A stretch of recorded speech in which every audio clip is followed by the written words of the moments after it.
ఏంట్రా బాబు రాత్రి అయిపోయింది అప్పుడే అనుకుంటాం మనం. తెల్లారు లేచినప్పటికీ నిన్నంతా పడుకుంటూనే ఉన్నాను బాబు, రాత్రి పగలు కూడా పడుకునే ఉన్నాను అంటాం మనం. పరలోక రాజ్యములు రాత్రి అనేది లేదండి, పగలు మాత్రమే, వెలుగు మాత్రమే. చీకటి ఎంత మాత్రము పరలోక రాజ్యములో ప్రవేశించలేదు. అందుకే అక్కడ ఒక రోజు అంటూ లేదు. రాత్రి పగలుంటేనే కదా ఒక రోజు. ఇంకా రాత్రి లేనప్పుడు ఒక రోజు ఎప్పుడు అవుద్ది? అసలు అవ్వదు. ఇంకా నిత్యము జీవించడమే, నువ్వు బ్రతకడమే. ఏంటి రాకడంటే దేవుని యొక్క ఆ ప్రశస్తమైన ఆ పరిశుద్ధ నామములు పరిశుద్ధుడు పరిశుద్ధుడు పరిశుద్ధుడని గాన ప్రతి గానములు అక్కడ జరుగుతూ ఉంటాయి. ఎందుకంటే నేను గొర్రెలకు నిత్య జీవము కలుగు చేయుటకు వచ్చి తిని, నా గొర్రెలు నా చేతిలో నుంచి ఎవడు కూడా అపహరింపలేడు. నువ్వు దేవుని చేతిలో ఉన్న గొర్రెగా నువ్వు ఉన్నట్లయితే, నీకు శోధన వచ్చినా, బలహీనత వచ్చినా, సమస్య వచ్చినా, నువ్వు ఎవరి చేతిలో ఉన్నావు? దేవుని చేతిలో ఉన్న గొర్రె, దేవుని చేతిలో ఉన్న కుమారుడు, దేవుని చేతిలో ఉన్న కుమార్తెవు గనుక నిన్ను ఎవడో అపహరింపలేడు. శాతానుడు అపహరించాలని ప్రయత్నం చేసినా వాడు వల్ల కాదు. నేను గొర్రెలకు నిత్య జీవమును అనుగ్రహించుచున్నాడని ఆయన అదే 11వ అధ్యాయము 25వ వచనం చూద్దామండి. యోహాను సువార్త 11వ అధ్యాయము 25వ వచనం.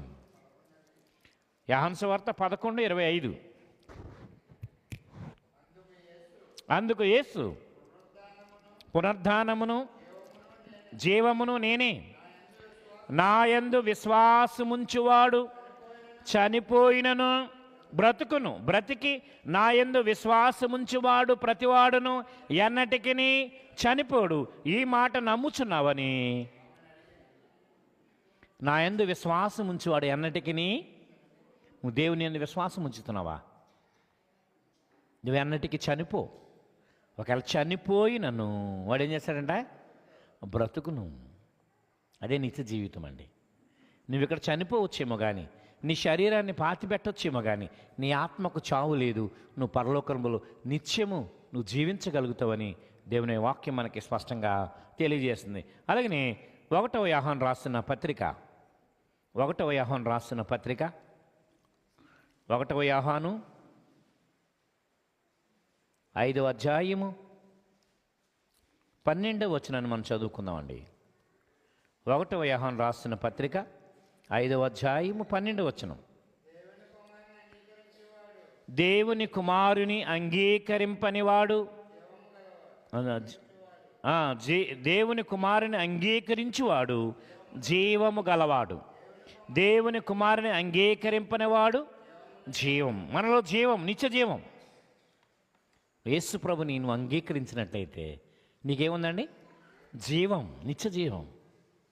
యేసు ప్రభు దేవుని కుమారుడని మీరందరూ అంగీకరించారా? నేను అంగీకరించాను. మీరు బాప్తిసం పొందినప్పుడు మిమ్మల్ని ఒక మాట అడుగుతారు, యేసు దేవుని కుమారుడు మీరు నమ్ముచున్నారా? నమ్ముతున్నామండి. ఆయన నీ కొరకు చనిపోయి తిరిగి లేచను నువ్వు నమ్ముతున్నావా? నమ్ముతున్నానండి. ఆయన 3వ దినాన మరి తిరిగి లేచను నువ్వు నమ్ముతున్నావా? ఈ నమ్మితే అంగీకరించడం ఉన్నదే. చాలామంది యేసు ప్రభు దేవుని కుమారుడిని అంగీకరింపలేని వారు చాలామంది ఉన్నారు. అందుకని యేసు దేవుని కుమారుడిని అంగీకరించువాడు జీవము గలవాడు. యేసు దేవుని కుమారుడిని నువ్వు అంగీకరించాలి. ఆ నిత్య జీవం నీకు కలుగుతుంది. ఆ పరలోక రాజ్యంలో నిత్యం, ఎటర్నల్ లైఫ్ అంటారు దాన్ని, నిత్యము. దానికి అంతం లేదండి. ఈ ప్రార్థనకి అంతం ఎప్పుడు? 7 గంటలకు స్టార్ట్ అవుద్ది, 9 గంటలకు అయిపోద్ది. ఉదయకాలం 7:30కి స్టార్ట్ అయింది, 9:30కి అయిపోయింది. మరలా 10:30కి స్టార్ట్ అయింది, 12:30కి అయిపోయింది. 4 గంటలకు స్టార్ట్ అయింది, 6 గంటలకు అయిపోయింది. ఇది ఎల్ఎన్టీలో 8 గంటలకు స్టార్ట్ చేస్తాం, 10 గంటలకు అయిపోయింది. ఇదిగో కావలపురంలో 7 గంటలకు స్టార్ట్ చేస్తారు, 9 గంటలకు అయిపోద్ది. దానికి ఒక టైం ఉంది. పరలోక రాజ్యములో అంతము లేని సంవత్సరములు, నిత్య జీవము. నీ బ్రతుకు అంతా ఈ 70-80 సంవత్సరాలు చిన్నదండి. ఇంత ఇంకా చాలా లైఫ్ ఉంది నీకు, కొలవలేనంత. ఆ నిత్య జీవం కావాలంటే యేసు దేవుని కుమారుడని నువ్వు అంగీకరించాలి. యేసు దేవుని కుమారుడు అంగీకరిస్తే నిత్య జీవం వస్తుంది. నేను గొర్రెలకు మంచి కాపరని, నా గొర్రెలకు నిత్య జీవం ఇవ్వడానికి నేను వచ్చాను. నా చేతిలో ఉన్న గొర్రెను ఎవడు కూడా అపహరింపలేడు. నువ్వు దేవుని చేతిలో ఉన్న గొర్రెగా, దేవుని చేతిలో ఉన్న బిడ్డగా, దేవుని చేతిలో ఉన్న కుమారుడిగా ఉన్నట్లయితే ఈ లోకంలో శోధనలు వచ్చినా, సమస్యలు వచ్చినా వాటి నుంచి నువ్వు తప్పించుకుంటావు. అపహరింపలేరు ఎవరు కూడా, దాన్ని ఎవడు కూడా పాడు చేయలేడు. ఒకవేళ నీకు సమస్య వచ్చినా ఆయన ఎత్తుకుని ముదుము వచ్చే వరకు నిన్ను కాపాడువాడు, సంరక్షించేవాడు, నీకు నిత్య జీవాన్ని ఇవ్వడానికైనా సిద్ధంగా ఉండడం దేవుని యొక్క వాక్యం మనకు స్పష్టంగా తెలియజేయాలి. యోహాను సువార్త 6వ అధ్యాయము 35వ వచనాన్ని చదువుకుందామండి. యోహాను సువార్త 6వ అధ్యాయము 35వ వచనం. అందుకు యేసు వారితో ఇట్లా, నేను జీవాహారము నేనే, నా యొద్దకు వచ్చేవాడు ఏ మాత్రమును ఆకలిగొనడు, నా యందు విశ్వాసముంచువాడు ఎప్పుడునూ దప్పికగొనడు. మీరు నన్ను చూచియుండి విశ్వసింపకనారని మీతో యేసు వారితో ఇట్లా, నేను జీవాహారము నేనే, నా యొద్దకు వచ్చేవాడు ఎంత మాత్రమును. అందుకే మనం ప్రతి ఆదివారం కూడా ప్రభు శరీరాన్ని, ప్రభు రక్తాన్ని మనం జ్ఞాపకం చేసుకుంటున్నాం. అది ఏంటంటే జీవాహారము. ఏంటంటే అది ఈరోజు ప్రార్థన అయిపోయిన తర్వాత ఇందులో చాలామంది 100కి 50% భోజనం చేస్తారు, 50% ఈ మధ్యన టిఫిన్లు చేస్తున్నారు. అంటే మనం టిఫిన్ ఎంత తింటామండి? ఒక ప్లేట్ తింటాం మనం, ఒక ప్లేటు ఇడ్లీయో, ప్లేట్ దోశయో, లేకపోతే ఏదో మనకి సరిపడగా. భోజనం ఎంత తింటాం? ఉదయం అంతా తినకపోయినా మన కడుపు నిండా భోజనం చేస్తాం. ఇది శరీరానికి కావాలి భోజనం. పోనీ రాత్రి భోజనం చేయలేదు, పొద్దున్న చేసిన భోజనం అరగలేదని మనం అనుకుంటే పొద్దుట లేవగానే కడుపు నిండా టిఫిన్ చేస్తాం. పోనీ టిఫిన్ కూడా సరిగ్గా తినలేదనుకుంటే మధ్యాహ్నం ఇంక మామూలుగా ఊరుకోం, మంచి మాంసం కూర వేసుకుని ఫుల్గా భోజనం చేస్తాం. అది శరీరానికి సంబంధించిన భోజనం. ఇది ఆత్మకు సంబంధించిన భోజనం. నువ్వు ఎంత తింటున్నావు? వారానికి కొంచెమే. ఎంత రొట్టె ఎంత తింటావు? మనం ఎంత తింటారు ఎవరైనా? రొట్టె చేసుకొచ్చేదే దీని అంత ఉంటుంది ఒక రొట్టె. మనం అందరం తీసుకునేప్పటికి ఎంత ఉంటుంది? కొంచెం కొంచెం కొంచెం కొంచెం కొంచెం కొంచెం. అండ్ రక్తాన్ని మనం తాగుతున్నాం ఎంత? కొంచెం, ఇంత. ఇది జీవాహారం. ఇది ఏం ఆహారం అండి? ఇది పరలోకముడు దిగి వచ్చిన జీవాహారము నేనే. ఈ జీవాహారం నువ్వు తింటే నువ్వు చనిపోయినా నీలో జీవము చనిపోదబ్బాయి. అందుకే అన్నాడైనా, ఆర్భాటముతోనూ ప్రధాన దూత శబ్దముతోనూ పరలోకం నుండి ప్రభువు వచ్చును. ఎవరైతే ప్రభునందు మృతులవుతారో మొదట వారు. ఎందుకంటే నువ్వు జీవాహారం తిన్నావు కాబట్టి. ఏం తిన్నావు? నువ్వు జీవాహారం తిన్నావు. కానీ ఎవడైతే జీవాహారం తిన్నాడో వాడు మొట్టమొదటిగా లేస్తాడు, వాడు మొట్టమొదటిగా లేపబడతాడు.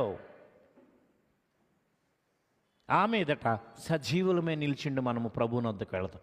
మొట్టమొదటిగా ప్రభువునొద్దకు ఎవరు వెళ్తారంటే ఎవరైతే క్రీస్తు నందుండి మృతులై ఈ జీవాహారాన్ని భుజిస్తాడో వాడు మొట్టమొదటిగా లేపబడతా ఉంటాడు. అందుకని నేను జీవాహారము నేనే, నా యందు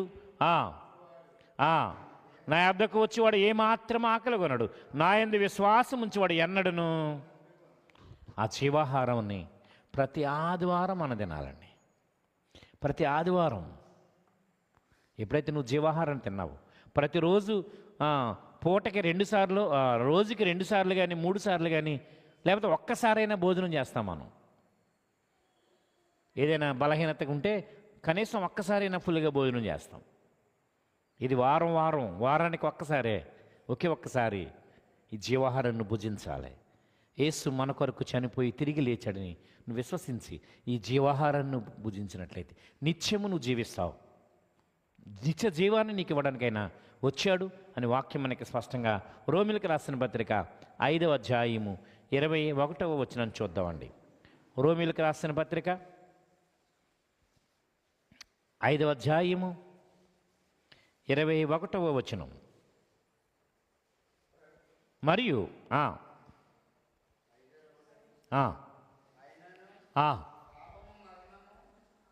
పాపము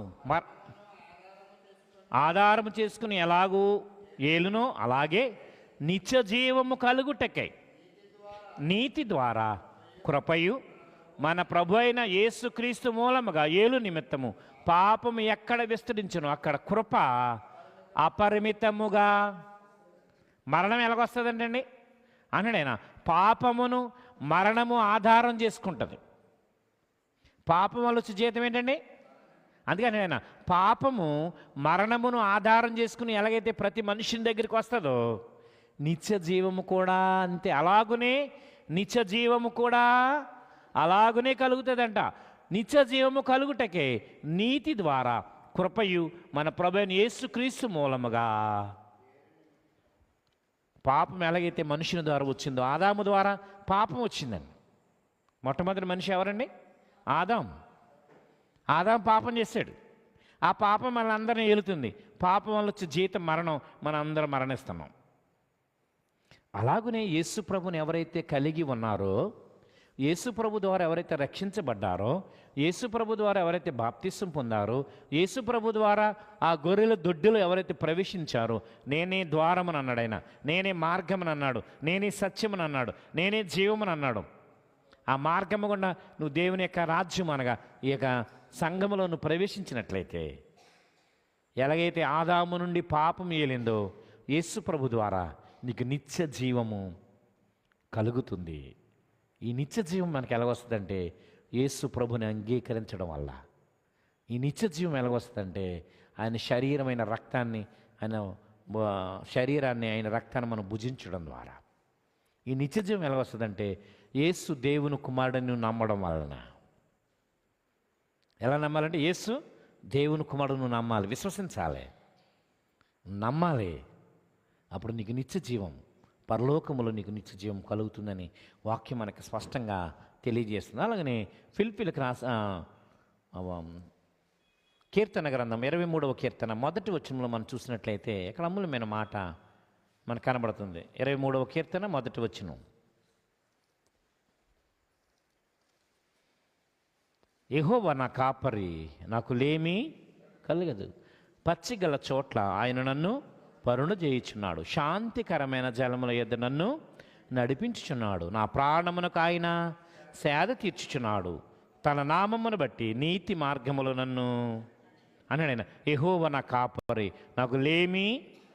మన కాపరి ఎవరంటే తండ్రి అయిన దేవుడు,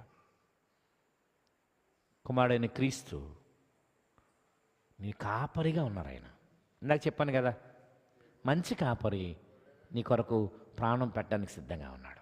మంచి కాపరి ఆ గొర్రెలకు ఆపద కలిగినప్పుడు, ఆ గొర్రెలకు వ్యాధి కలిగినప్పుడు, ఆ గొర్రెలు లేవలేని పరిస్థితుల్లో ఉన్నప్పుడు, ఆ గొర్రెలు నడవలేని పరిస్థితులు ఉన్నప్పుడు వాటిని ఎత్తుకుని నడిపించేవాడు, వాటిని మోసేవాడు, వాటికి ఆహారం పెట్టేవాడు, వాటిని సంరక్షించేవాడు, వాటికి మంచి మందులు వేసి ఆ గొర్రె బాగుపడాలని దాని కొరకు స్పెషల్గా మంచి ఆహారాన్ని, ఈ గొర్రెలన్నిటికంటే మంచి ఆహారాన్ని పెడతా ఉంటాడు.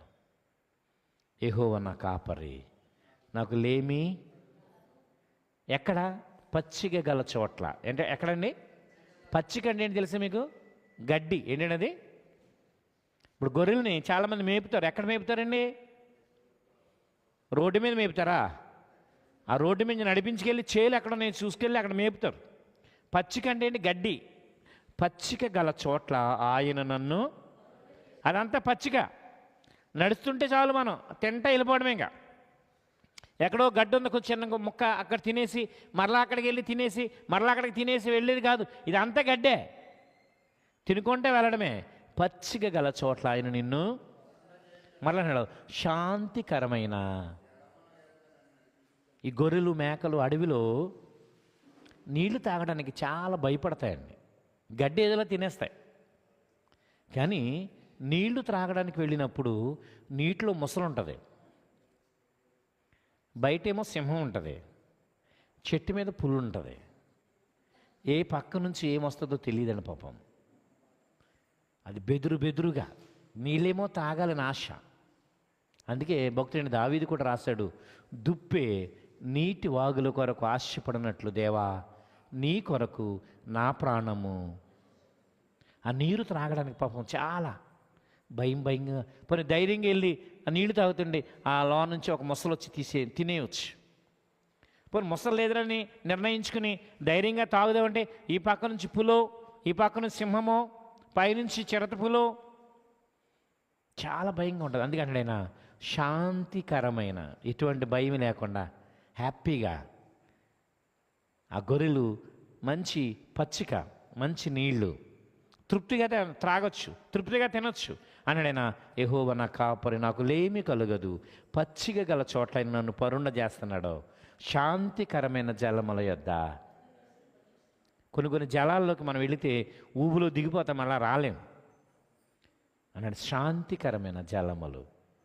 సముద్రం గొట్టికి మీ పిల్లలు ఈరోజు స్నానం చేయడానికి వెళ్తున్నానని అండితే మీరు ఎంతమంది సంతోషంగా పంపుతారండి?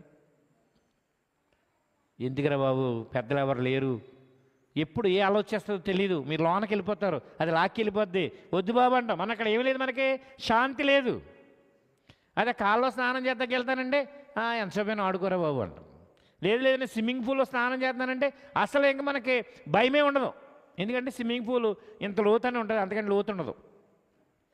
ఒకవేళ నువ్వు మునిగిపోయినా నేను రక్షించడానికి అక్కడ ఎప్పుడు మనుషులు ఉంటాడు, ఇంకా హ్యాపీగా ఉంటుంది మనకి. అందుకని ఆయన శాంతికరమైన జలముల యొద్ద నిన్ను నడిపిస్తాడైనా, పచ్చిక బయలులో నిన్ను మేయిస్తాడైనా. ఎందుకంటే యెహోవా నీ కాపరి, నా కాపరి. ఆయన కాపరిగా ఉన్నప్పుడు మనకి శోధనలు, ఇరుకులు, ఇబ్బందులు, ఇకటములు రాకుండా ఆయనే నీకు సంరక్షణ ఇస్తాడు. అంటే నేను నీకు సంరక్షణ ఇస్తాను అన్నాడు ఆయన.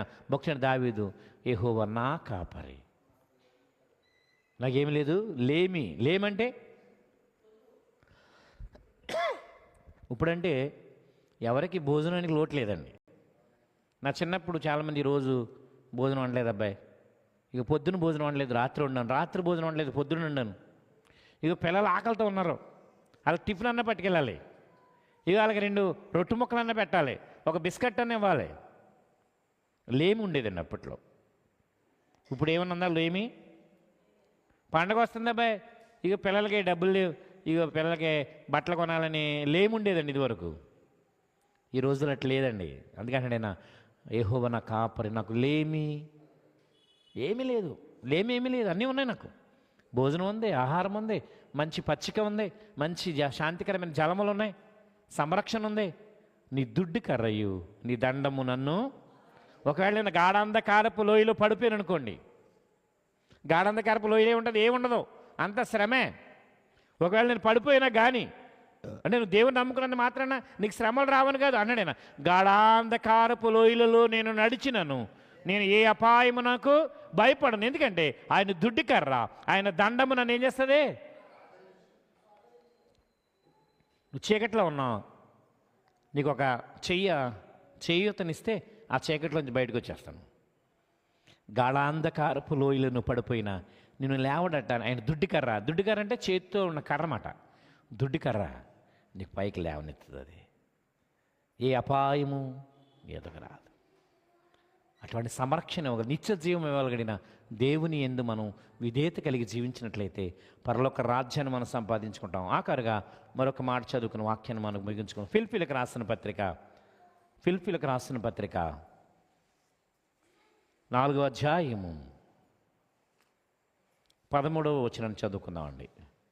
ఫిలిప్పీలకు రాసిన పత్రిక 4వ అధ్యాయము 13వ వచనం. నన్ను బలపరచువాని యందు నేను సమస్తము చేయగలను. నిన్ను బలపరచువారు ఎవరంటే నీ తండ్రి అయిన దేవుడు.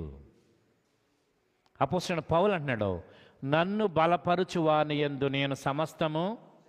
ఈ లోకంలో నీకు ఇలేమి లేకుండా, నీకు ఇబ్బంది లేకుండా నేను బలపరచువారు ఎవరంటే నీ దేవుడైన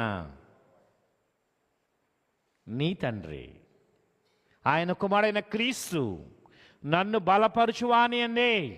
అపోస్తలుడైన పౌలుకి ఎన్నో శ్రమలు వచ్చినాయి, ఇరుకులు వచ్చినాయి, ఇబ్బందులు వచ్చినాయి, దేన్నైనా సరే అతను ఎదిరించాడు. అన్నాడు, నన్ను బలపరచువాని యందు నేను సమస్తము. ఆ నిత్య జీవాన్ని ఇవ్వడానికి ఆయన నిన్ను బలపరుస్తున్నాడు. ఆ నిత్య జీవాన్ని పొందుకోవాల్సిన అవసరం ఉంది. ఆఖరుగా మత్తయి సువార్త 26వ అధ్యాయము, మత్తయి సువార్త 6వ అధ్యాయము 33వ వచనం చూద్దామండి. మత్తయి సువార్త 6వ అధ్యాయము 33వ వచనం. కాబట్టి మీరు ఆయన రాజ్యమును నీతిని మొదట వెదుకుడి, అవన్నీ మీకు ఈ లోకములో నిత్య జీవునికి కావాలంటే మొట్టమొదటగా ఆయన రాజ్యమును, ఆయన నీతిని. ఆయన రాజ్యం అనగా సంఘం. ఏంటండి అది? ఆయన రాజ్యం అనగా ఇప్పుడు ఈరోజు మనం కూర్చున్నది ఈ సంఘమే. నువ్వు ఎక్కడ కూర్చుంటే అదే సంఘం. ఆయన రాజ్యమును వెతకాలి, ఆయన సంఘాన్ని వెతకాలి, సంఘంలో ఉండాలి, సంఘంలో కలిసి నువ్వు జీవించాలి. నేను ఇంటికాడ ఉంటానండి, వాక్యం వింటానండి, యూట్యూబ్లో చూస్తానండి కాదు, సంఘముగా నువ్వు కూడాలి. ఒకవేళ యూట్యూబ్లో చూడొచ్చు, ఇంటికాడ వినొచ్చు, బలహీనత ఉంటే, లేవలేని పరిస్థితి ఉంటే. నువ్వు ఆరోగ్యంగా ఉండి కూడా ఇంటికాడే ఉంటానంటే కుదరదు అన్నాడు ఆయన. నువ్వు నీతిని, ఆయన సంఘమును వెదకు, ఆయన సంఘంలో సభ్యులతో కలిసి ఉండు, సమాధానంగా ఉండు, ప్రేమ కలిగి ఉండు. సంఘం అంటే అది, ఇవన్నీ వస్తాయండి. నువ్వు అక్కడ ఉంటే ఏ బాధ ఉండదు. సంఘంలోకి వస్తే అందరికి వందనాలు చెప్పాలి, అందరితో మాట్లాడాలి, అందరితో సమాధానంగా ఉండాలి, అందరినీ పలకరించాలి, కోపతాపాలు వదిలేయాలి. సంఘం అంటే అది. ఆ సంఘముగా ఉన్నప్పుడు ఆయన నీతిని నువ్వు వెదకు, ఆయన రాజ్యమును, ఆయన సంఘమును. మొదట ఆయన రాజ్యమును, ఆయన నీతిని మీరేం చేయండి? వెదకండి. నీతి అనగా ఆయన యొక్క వాక్యము, ఆయన మాట. ఈరోజు నేను రాంబాబు గారితో ఏమంటే మీకు రేపొద్దు నేను పలానా చేసేస్తానని అంటాను. రేపొద్దు నేను వస్తాడు, బాబు ఈరోజు కుదరలేదు రేపు రండి అంటాను. ఎల్లుండి రండి, తర్వాత రండి, తర్వాత లేట్ చేస్తున్నాను నేను. ఆయన మనసులో అనుకుంటాడు, ఏంట్రా బాబు ఎన్నిసార్లు తిప్పాడు, నీతి లేదు దీనికి. అంటే మనం ఆడిన మాట నిలబెట్టుకుంటే నీతి, నిలబెట్టుకోలేకపోతే నీతి లేకపోవడం. అంటే దేవుడు మనతో చెప్పిన మాటలు ఈ గ్రంథములో ఉన్నాయండి. ఇది మనం నిలబెట్టుకున్నాడు ఆయన. ఎవరో? దేవుడు. ఆయన నీతి ఏంటంటే ఈ వాక్యంలో ఉంది. ఈ వాక్యాన్ని వెతికితే, ఈ నీతిని వెతికితే నీకు ఎక్కడ ఉంటావు నువ్వు? నిత్య జీవం. ఎక్కడండి? నిత్యము జీవించే. నేను గొర్రెలకు మంచి కాపరిని, గొర్రెల కొరకు నా ప్రాణాన్ని ఇస్తాను, గొర్రెలకు నిత్య జీవము కలుగు చేయడానికి నేను వచ్చాను. ఆ నిత్య జీవమైన పరలోక రాజ్యములో మనం ప్రవేశించాలంటే ఈ నూతన సంవత్సరంలో మనమందరము ఆయన రాజ్యమును వెదకండి. ఆయన సంఘాన్ని మీరు ఎక్కువగా ప్రతి ఆదివారం రావడానికి ప్రయత్నం చేయండి. బలహీనత అయితే మనం చెప్పలేం, కానీ ఆరోగ్యంగా ఉండి సంతోషంగా ఉండి మన సమయాన్ని వ్యర్థం చేయకుండా చుట్టాలని బంధువులని అదని ఇదని కాక ఆదివారం అనగా ఇది దేవునిది. Sunday is a holiday. ఎవరికండి? పిల్లలకి. ఎవరికండి? సండే స్కూల్లో పిల్లలు అంటారు, ఒరే రేపు స్కూల్ ఉందని అడిగాను అనుకోండి నేను కానీ శనివారం ఎవరినైనా ఒరే రేపు స్కూల్ ఉందంటే లేదు సండే హాలిడే. మళ్ళీ ఇంకో కొంచెం పెద్దవాళ్ళు యూత్ వారిని అడిగామనుకోండి, Sunday is a jolly day. మేము జాలీగా అటు ఇటు తిరుగుతాం, క్రికెట్లు ఆడుకుంటాం, బండి మీద తిరుగుతాం, ఆ ఫ్రెండ్స్ దగ్గరికి వెళ్తాం, ఆ యొక్క హోటల్కి వెళ్తాం, అక్కడికి వెళ్తాం, ఇక్కడికి అన్నీ జాలీ చేస్తాం. Jolly day. Sunday fun day. Sunday ఇంకొకటి ఒక ఆయన బిజినెస్ చేస్తాడనమాట. ఆయన మంచి వ్యాపారం చేస్తాడు. ఆయన అడిగాను నేను, సండే లాస్ట్ డే అన్నాడు. ఏమన్నాడు?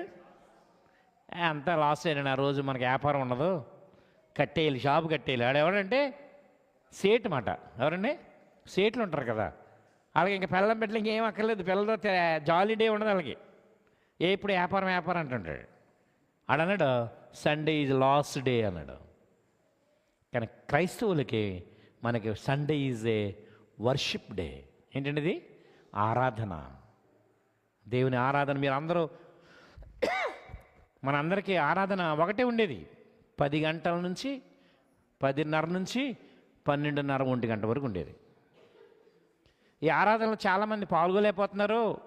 ఏదో వ్యాపారం ఉండో, ఉద్యోగం ఉండో, బతుకుదేరు, పిల్లల్ని పోషించుకోవాలి, ఆరాధన మానైతే ఆ రోజు వాళ్ళకి వ్యాపారం పోద్ది అనే ఉద్దేశంతో రాత్రికాలం ఆరాధన అంటే 7 గంటల నుంచి 9 గంటల వరకు ఆరాధన ఏర్పాటు చేస్తాం.